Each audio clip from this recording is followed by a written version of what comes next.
Tata power partner with Amazon service for smart energy transition.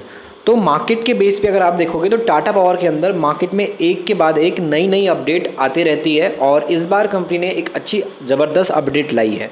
और Tata power market के base पे आपको ऑलरेडी पता है कि काफ़ी फेमस कंपनी है, इसको आप अच्छे से जानते हो। टाटा ग्रुप की एक बहुत बड़ी कंपनी जो पावर जनरेशन के बेस पे फ्यूचरिस्टिक बिजनेस पे काम करती है। तो ऐसे में अगर कंपनी कोई भी पार्टनरशिप कर रही है या फिर कंपनी का पर्पस जो रहेगा वो फ्यूचर के बेस पे रहेगा, क्योंकि कंपनी का बिजनेस ही फ्यूचरिस्टिक वे में चल रहा है।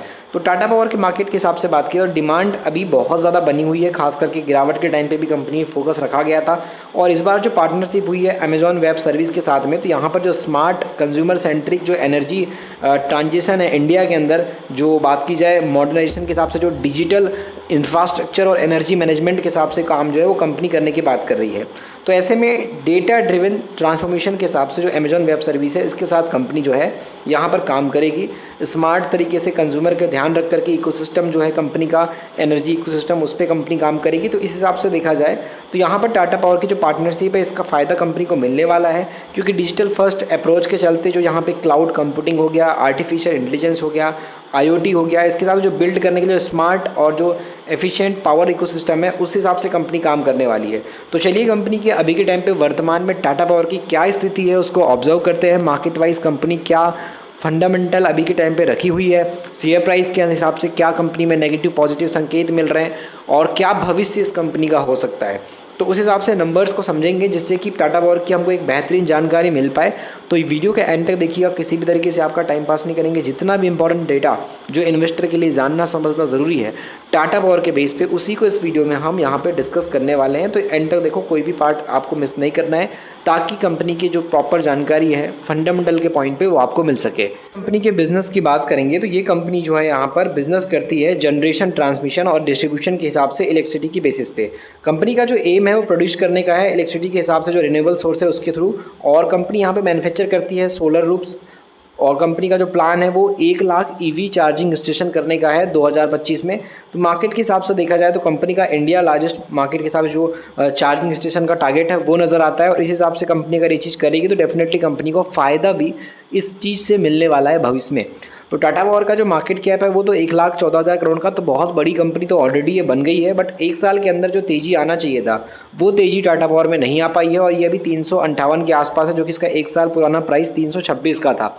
तो अगर देखा जाए तो गिरावट में ये कंपनी अपने एक साल पुराने प्राइस पे अभी मार्केट के अंदर नज़र आ रही है। बहुत नज़दीक है इसका एक साल पुराना प्राइस, जो हम प्राइस देख रहे हैं उसके अकॉर्डिंग। मार्केट वाइज इसके अंदर जो बात करते हैं ROC ROE की, तो ये 11% की, तो एक डिसेंट कंपनी का ROC ROE है। वहीं प्रमोटर की होल्डिंग भी अच्छी खासी 46% की, कोई भी शेयर गिरवी नहीं रखा गया है टाटा पावर में। सेल्स बढ़ रही है इसकी 10% से, प्रॉफिट की ग्रोथ 13% से। अगर ये प्रॉफिट की ग्रोथ कंपनी की और तेज़ी के साथ बढ़ती है तो डेफिनेटली शेयर प्राइस में मूवमेंट अच्छा पॉजिटिव आ सकता है, क्योंकि शेयर प्राइस में मूवमेंट अच्छा आने के लिए प्रॉफिट की ग्रोथ का बढ़ना बहुत ज़रूरी है। और ये चीज़ ना होने के कारण अभी इसका शेयर प्राइस आप देख पाओगे 13% के लॉस में 3 महीने वाला इन्वेस्टर है और 14% के लॉस में 6 महीने वाला इन्वेस्टर है। तो कहीं ना कहीं मार्केट के अंदर जो नेगेटिव सेंटिमेंट है इस कंपनी को लेकर के बाजार में ऑलरेडी फैला हुआ है। वैसे भी कंपनी अगर बात की जाए तो अभी अगर अच्छे नंबर लाती है तो यहाँ पर आगे चल के जब मार्केट रिकवर होगा तो तेज़ी आ जाएगी, क्योंकि अभी तो अच्छी कंपनी भी है, उनके अंदर भी बहुत बड़ा सेल ऑफ देखने को मिला और काफ़ी अच्छी गिरावट आप सभी ने देखी है। तो यहाँ पर आप देख पाओगे मार्केट वाइज कंपनी की जो 5 साल की प्रॉफिट की ग्रोथ है वो 74.2% के CAGR से है। तो यहाँ पर अगर हम देखते जाते हैं तो यहाँ पर प्रॉफिट ग्रोथ पहले की बहुत अच्छी थी, लेकिन अभी के टाइम पे जैसे चाहिए वो बाज़ार में कंपनी नहीं निकाल के आ रही है। लेकिन जो काम कर रही है पावर जनरेशन पे, डिस्ट्रीब्यूशन पे, तो उस हिसाब से देखा जाए तो सप्लाई का डिमांड कंपनी को मिलेगा, फ़ायदा मिलेगा। तो इससे कंपनी को आगे तेज़ी तो देखने को मिल सकती है। लेकिन अभी जो डेटा निकल के आया है उसमें कंपनी की सेल्स 14,000 से 15,000 करोड़ तक गई थी। नेट प्रॉफिट कंपनी का यहाँ पर जो है 1,076 करोड़ से जो बढ़ा था, 1,076 करोड़ का नेट प्रॉफिट कंपनी का बढ़ करके 1,188 करोड़ के आसपास गया था। तो मार्केट वाइज अगर हम चीज़ों को समझेंगे तो यहाँ पे नेट प्रॉफिट कंपनी का जो Q3 का था उस हिसाब से काफ़ी सही आया है। लेकिन ये ग्रोथ अगर कंपनी मेंटेन रखती है और लगातार इस बड़ी ग्रोथ को कंपनी आगे दिखाती है तो यहाँ पे एक तेज़ी शेयर प्राइस में भी आ सकती है, क्योंकि ईयरली बेस पे अभी भी इसका जो आंकड़ा है वो कहीं ना कहीं बढ़ रहा है। टाइम के अकॉर्डिंग अच्छी खासी यहाँ पे नेट प्रॉफिट में ग्रोथ आपको नज़र आएगी और देखने को मिलेगा कि कैसे कंपनी के अंदर जो है 3800 करोड़ का प्रॉफिट 4200 तक पहुँचा, 4200 करोड़ का प्रॉफिट 4500 करोड़ तक पहुँचा।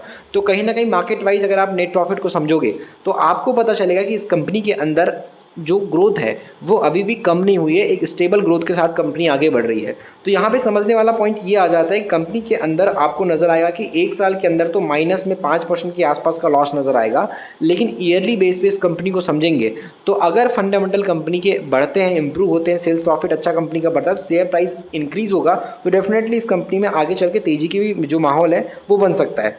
तो अगर आप यहाँ पे शेयर होल्डिंग के पॉइंट पे देखने जाओगे तो शेयर होल्डिंग के हिसाब से तो प्रमोटर जितने थे उतने ही हैं, कुछ खास बदलाव नहीं है। लेकिन एफआईएस का स्टेक इसके अंदर 9% से अब 9.5% के आसपास, तो एफआईएस इसके अंदर आपको इंटरेस्टेड नजर आएगा। डीआईएस का स्टेक की बात करेंगे तो डीआईएस का स्टेक पहले 15% था, 16% हुआ, अब वापस से कंपनी के अंदर डीआईएस का स्टेक 15% पे ही रह गया है। तो अगर हम डीआईएस में देखने जाएँ किसने कितना कितना पैसा लगाया है, तो यहाँ पर एलआईसी इसके अंदर अभी माल बेच रहा है 5% से 4%, 4% से 3%, तो लगातार एलआईसी का जो स्टेक है इस कंपनी में कम हो रहा है। वहीं हम बात करेंगे निपॉन लाइफ का, तो निपॉन लाइफ को जैसे मौका मिल रहा है वैसे वैसे जो इसके अंदर जो है निपॉन लाइफ अपना स्टेक बढ़ा रहा है। 1% पे था, 2% पे आया, 2% से भी इसने अपना स्टेक और थोड़ा सा बढ़ा दिया है। उसके बाद यहाँ पर अगली कंपनी यहाँ पे जो कॉन्ट म्यूचुअल फंड है इसने भी अपना स्टेक 1% का रखा हुआ है। उसके अलावा जो मिराय एसेट्स की बात की जाए तो ये अपना स्टेक यहाँ पे टाटा पावर के अंदर 0% का रखता था, अब इसका 0% का स्टेक बढ़ करके 1.13% का हो गया है। तो कहीं ना कहीं मार्केट वाइज म्यूचुअल फंड के हिसाब से भी देखेंगे तो स्ट्रॉन्ग होल्डिंग इसकी नज़र आती है। तो इस पर आपको प्रॉपर रिसर्च करना चाहिए, मार्केट में जल्दबाजी में गिरावट हो रही है या फिर कंपनी उस लायक भाग नहीं पा रही है, वो चीज़ को देख करके अगर आप मार्केट से एग्जिट हो गए तो ये दिक्कत अभी बहुत सारी कंपनीज में है। लेकिन अगर टाटा पावर के अंदर पहले की तरह प्रॉफिट ग्रोथ ऊपर आता है, बढ़ता है, तो यहाँ पर तेज़ी इसमें ऑलरेडी आएगी मार्केट के हिसाब से, क्योंकि इसमें जो है बड़े इन्वेस्टर का फोकस काफ़ी बड़ा है और कंपनी भी ऑलरेडी टाटा ग्रुप की कंपनी है। तो ऐसे में चांसेस ज़्यादा हैं कि भविष्य में अगर ये फ्यूचरिस्टिक बिजनेस पे जो काम कर रही है, सोलर इंडस्ट्री के बेस पे कंपनी अच्छा करती है, और बात की जाए चार्जिंग स्टेशन जो लगा रही है इलेक्ट्रिकल व्हीकल के लिए, वो सेगमेंट पे अगर बड़ी ग्रोथ करती है तो कंपनी में एक आने वाले टाइम में हम जंप की उम्मीद भी कर सकते हैं। टाटा पावर ये वही कंपनी है जिसने बात की जाए 2020 के बाद से एकदम ज़बरदस्त तेज़ी दिखाई थी, और देखते देखते इस कंपनी का जो शेयर था वो 600% से भी ज़्यादा का बढ़ गया था। तो इन्वेस्टर ने 5 साल के अंदर 600% से भी ज़्यादा का मुनाफा इस कंपनी से जनरेट किया है। लेकिन अभी के टाइम के अकॉर्डिंग बात करेंगे तो मार्केट के अंदर कंपनी में दबाव है, और ऐसे में अगर ये गिरावट कंटिन्यू रही और अगर ये 300, 350 से 200 रुपये लेवल के आसपास भी आ गया तो डेफिनेटली कंपनी में आगे अगर प्रॉफिट ग्रोथ बढ़ती है, कंपनी का कामकाज बढ़ता है, बिजनेस में इंप्रूवमेंट आती है, तो ये 200 रुपये के प्राइस से आने के बाद भी तेज़ी दिखाने की संकेत के हिसाब से देखा जाए तो स्ट्रेंथ तो दिखाता है। तो वो चीज़ है मार्केट में कि ये कंपनी अगर आज गिर भी रही है तो इसके अंदर इतना पावर है कि कंपनी गिरावट के बाद वापस से तेज़ी भी दिखा सकती है, और ये इसने हिस्ट्री के अंदर करके दिखाया है। आप यहाँ पर देखिए कि कंपनी इससे पहले कितने बार गिरी है। टाटा पावर के अंदर आप देखो इससे पहले भी गिरावट आई थी, और ये गिरावट आप देखो यहाँ पर कौन से ईयर के हिसाब से थी, 2008-9 वाला साल था, यहाँ पे गिरा, और इसके बाद एक बहुत बड़ी गिरावट के साथ कंटिन्यू अटका रहा। उसके बाद इसने तेज़ी कहाँ से दिखाई मार्केट के अंदर, ये आप देख पाओगे कंपनी के अंदर जो है 12 जून के बाद से इसमें रिकवरी आई और आज मार्केट में तेज़ी आई, उसके बाद फिर से गिर रहा है। तो अगर हम देखें तो कंपनी अगर बिज़नेस को संभाल लेती है, समय रहते अगर कंपनी ग्रोथ अच्छी दिखा देती है तो गिरावट के बाद भी तेज़ी आती है। ऐसी बहुत सारी कंपनीज में है, बाकी ऐसी कंपनीज जो है फ्लक्चुएट काफ़ी ज़्यादा होती है। तो यहाँ पर देखना इंटरेस्टिंग रहेगा, कंपनी आने वाले टाइम में अगर प्रॉफिट बढ़ रहा है तो मार्जिन कितना बढ़ाती है और जो ग्रोथ है इसकी बिज़नेस की वो कितनी होती है। तो प्रॉपर आपको फ्यूचर का स्टडी करने के बाद ही किसी कंपनी में आपको बाय करने का सोचना चाहिए। इस वीडियो को हमने सिर्फ एक इन्फॉर्मेशन के पर्पज़ पे बनाया था, कोई भी हमने टाटा पावर के बारे में खरीदारी की सलाह इस वीडियो के अंदर बिल्कुल भी आपको नहीं दी है।